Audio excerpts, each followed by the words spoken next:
네, 여러분 이렇게 방송을 통해서 만나 뵙게 돼서 정말 반갑고요. 제 스타일의 인사법이 있죠? 인사드리면서 시작해볼까 합니다. 안녕하세요. 경제 읽어주는 남자 김광석입니다. 반갑습니다. 이렇게 방송을 통해서 또 라이브를 통해서 여러분을 만나 뵙게 돼서 매우 반갑고요. 여러분 궁금해하시는 이 하반기 경제 도대체 어떻게 흘러갈까? 물가는 잡힐까? 환율은 잡힐까? 주가는 어떻게 될까? 이놈의 긴축의 시대 도대체 어떻게 정의하고 나는 무엇을 준비해야 될지 궁금한 것들 여러분께 하나하나 파헤쳐드리는 시간을 가져볼까 합니다. 지금 한참 잭슨홀 미팅이 진행 중에 있죠. 잭슨홀 미팅에 대해서 자세히 말씀은 안 드리겠지만 보시는 것처럼 미국 땅덩어리에 있으면 이 땅덩어리 중에 와이오밍주 이쪽에 세계의 여론이 집중되고 있다 이렇게 볼 수 있겠습니다. 이 와이오밍주에 잭슨이라는 도시가 있는데요. 이 잭슨은 많은 그 미국인들이 스키 타러 가는 휴양지라고 볼 수 있고요. 굳이 설명드린다면 여러분 기업에서 워크숍 가시잖아요. 인근에 있는 휴양지 같은 곳에 가서 이게 편안하게 회사 일을 좀 잠깐 버려두고 좀 어떻게 보면 혁신적인 생각을 해보자 하는 마음으로 가시잖아요. 그런 자리다라고 생각해 보시면 좋겠고요. 보시는 것처럼 기존에 열렸었던 잭슨홀 미팅의 장소였고요.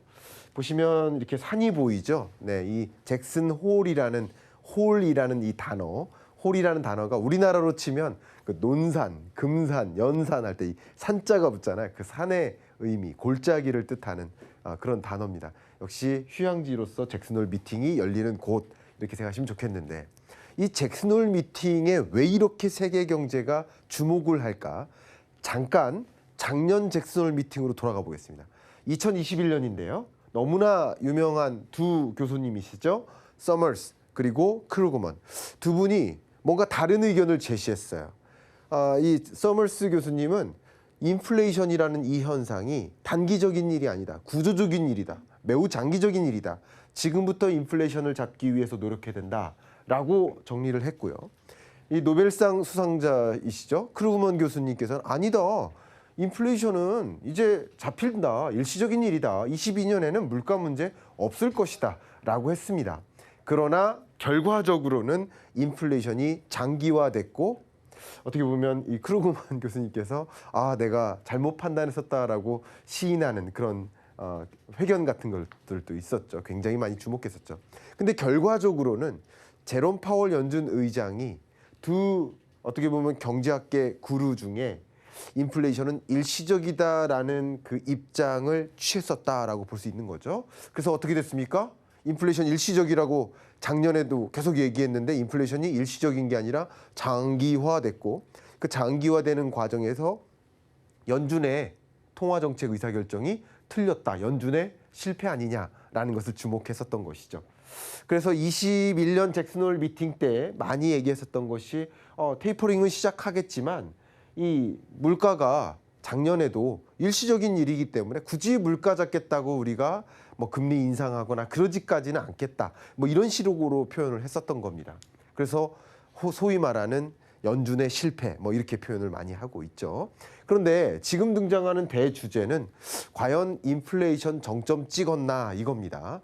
우리는 얼마 전에 9.1%라는 미국 물가 상승률을 받아들고 너무나 깜짝 놀랐었죠.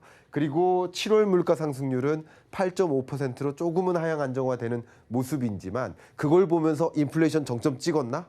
이 9.1%라는 엄청난 물가 상승률도 41년 인생에 여러분 이 영상을 보시는 분 중에 만 41세가 안 되셨다면 미국 물가 9.1%, 8.5% 이 숫자를 여러분 인생의 통틀어 처음 만나본 그런 숫자 아닙니까? 엄청난 물가 상승세예요.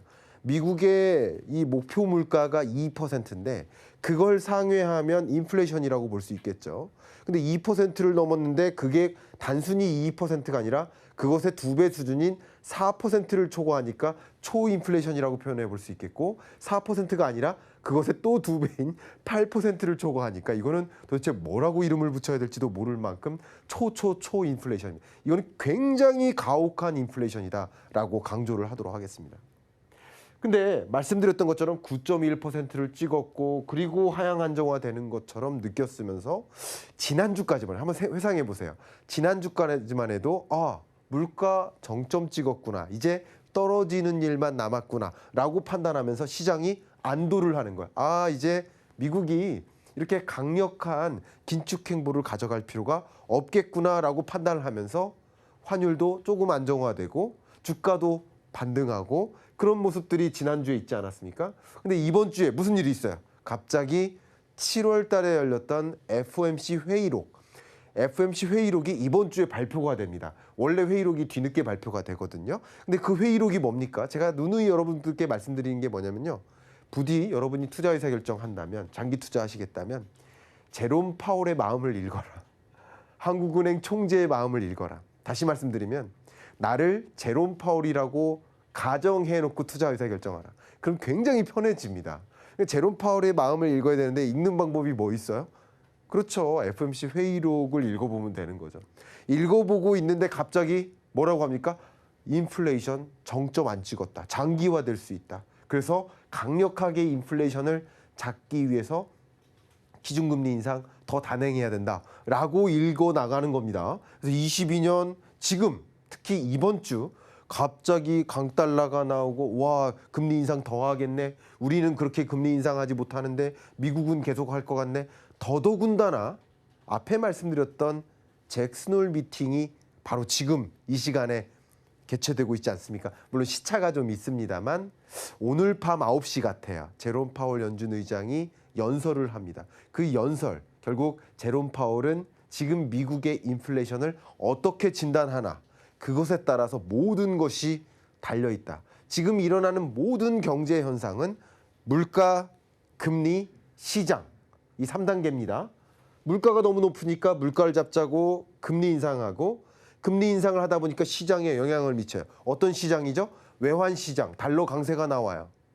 주식시장, 주가가 하방 압력을 받아요. 자산시장, 부동산 가격이 폭락합니다. 이런 현상들이 있기 때문에 결국 물가가 고점을 찍고 떨어지겠다라고 하면 금리 인상 안 할 테니까 다시 긍정적인 안도감을 주겠지만 물가 안 잡혔다. 그럼 금리 인상 더 해야 되겠다. 시장에 더 많은 충격을 주겠구나라고 생각하시면 좋겠죠. 제가 여러분을 매일 붙어 다니면서 말씀드릴 수는 없기 때문에 저는 늘 말씀드리지만 물고기를 잡아드리기보다는 물고기 잡는 법을 알려드리고 싶다 하는 마음에 그 관계를 여러분이 스스로 인식하시고 오히려 여러분이 제롬 파월이라고 생각해 보시고 이번 미국 물가가 이렇게 나왔으면 나라면 금리 인상 얼마나 할까라는 것을 계속 생각해 보시면서 제롬 파월하고 입장을 바꿔서 생각해 보시면 훨씬 더 경제가 재밌고 투자 의사 결정도 잃지 않는 투자 하실 수 있지 않을까 그런 것을 의견을 좀 드려봅니다. 이쯤에서 드는 질문이 한국 물가 그러면 과연 정점 찍었나? 한국 물가가요 6.3%를 기록했습니다. 제가 지난 학기 동안 학생들 만나면서 한 학기 내내 자주 질문했던 그 질문이 갑자기 떠오르는데요. 그 질문이 뭐냐면 IMF 외환위기 어땠나요? 학생들이 뭐라고 할까요? 안 태어나서 몰라요. 만 24세가 안 된 이 학생들 입장에서는 그냥 처음 만나본 한국 물가인 거죠. 6.3%. 그런데 원래 그 달의 물가 상승률, 지금 우리는 8월을 살고 있잖아요. 이 물가 상승률은 7월 물가입니다. 그럼 8월 물가는 언제 발표됩니까? 9월 초에 발표돼요. 그러니까 지금 굉장히 떨리는 거죠. 이 8월 한 달 동안 무슨 일이 있었어요? 수해가 있었잖아요. 폭염이 쏟아지다가 폭우가 쏟아집니다. 그러면 농작물 피해 어떨까요? 원래 입추를 지나면요. 그때부터는 해가 쨍쨍 비춰줘야 돼요. 절기상. 왜냐하면 그래야 농작물이 무르지 않고 썩지 않고 공급이 잘 돼요. 근데 여러분 이미 추석 선물 받아보신 분 있으시겠지만 저도 몇 개 손으로 뭐 체크한 선물이 있지만 그만큼 지난주, 지지난주부터 이 추석 준비를 들어갔던 거예요. 유통업체들은. 근데 이 과일 공급, 채소 공급 충분하지 않으니까 농산물 가격이 어떨까요? 계속 오르는 거죠. 그런 현상이 지금 이 8월 달에 일어나고 있는데 이 물가 상승률이 9월 초에 발표될 때는 이거보다 더 높지 않겠는가. 국제유가는 좀 떨어졌지만 더 높아지지 않을까. 물가 과연 잡힐까 하는 그런 걱정이 계속 집중되는 그런 구간입니다. 물가는 잡히지 않는다. 다만 굉장히 희망적인 게 있죠. 국제유가가 잡혔죠. 저도 이미 제 채널에서도 그렇고 여러 차례 여러분께 말씀드렸지만 국제 유가를 보실 때 다른 금융기관의 전망을 보시기보다 제가 항상 추천드리는 것은 미국 에너지정보청의 전망을 준수하셨으면 좋겠다. 미국 에너지정보청은 이미 2022년 2분기가 국제 유가의 고점이고요. 3분기, 4분기 하향 안정화될 것으로 전망을 했죠. 그럼 국제 유가는 사실은 이미부터 떨어지기 시작했어요. 그러면 당장 물가 잡히는 거 아닙니까? 라고 생각하시지만 국제 유가가 잡히고 또 혹은 그 밖에 다른 원자재 가격, 농산물 원자재, 밀, 옥수수, 콩 이런 것들 가격이 떨어지니까 그러면 수입 물가가 떨어지고 생산자 물가가 떨어지고 소비자 물가가 떨어지지 않겠습니까? 라고 하지만 이것이 반영되는 데는 적어도 3달 정도의 시간이 걸립니다.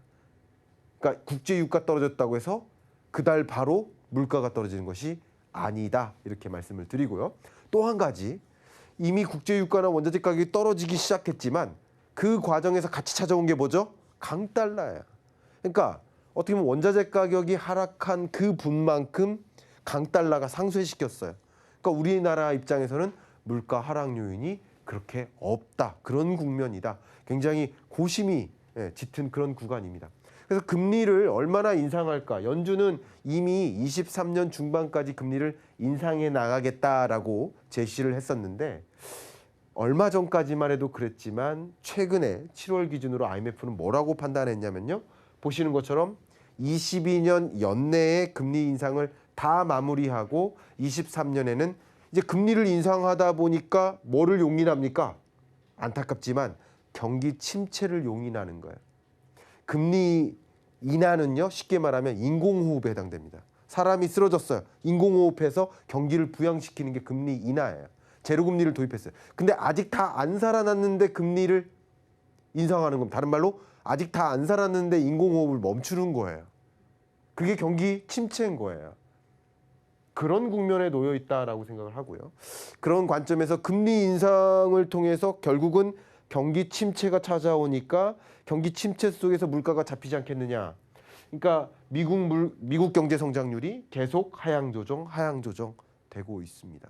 그러니까 미국 경제도 녹록지 않겠다. 경기 침체가 같이 찾아오겠다. 리세션 오는 거다. 이렇게 생각하시고요. 그런 과정에서 우리가 걱정하는 이 외환 시장, 환율 이 문제가 가장 심각하죠. 한번 생각해 보세요.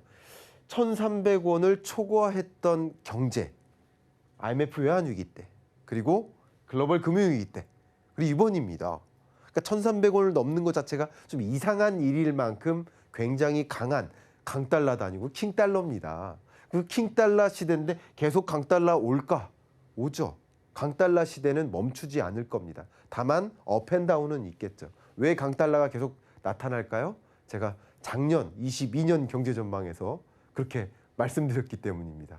이렇게 말씀드리면 좀 재밌어 하실 줄 알았는데 아무도 안 웃어주셔서 제가 좀 농담입니다. 자, 자산시장에 어떤 영향을 미칠까? 생각해 보세요. 금리를 떨어뜨려서 금리를 적극적으로 인하해서 자산 가치가 폭등했었단 말이죠. 금리를 주춤합니다. 우리나라도 금리를 인상하기 시작하죠. 21년부터. 그러니까 자산 가격의 상승 속도가 둔화되죠. 그러면 제가 2022년 경제전망 때, 작년 전망 때 2022년에 집값이 어떻게 될 거라고 전망했었을까요? 당연히 조정될 것이라고 전망했었겠죠. 실제 조정되는 것이고요. 지금은 조정의 시작이다. 이렇게 정리하면 도움이 될 것 같습니다. 지금까지 여러분들께 이 긴축의 시대, 도대체 이놈의 물가 언제 잡힐까 걱정하시는 분들 많이 계시지만 결국은 이 물가, 그리고 그것을 잡기 위해 움직이는 금리, 그리고 그것에 따라 나타나는 어떻게 보면 이 시장의 충격, 이런 고리를 이해하실 수 있는데 오늘 이 짧은 강의가 도움이 되셨기를 바라는 마음으로 이만 마무리하겠습니다. 감사합니다.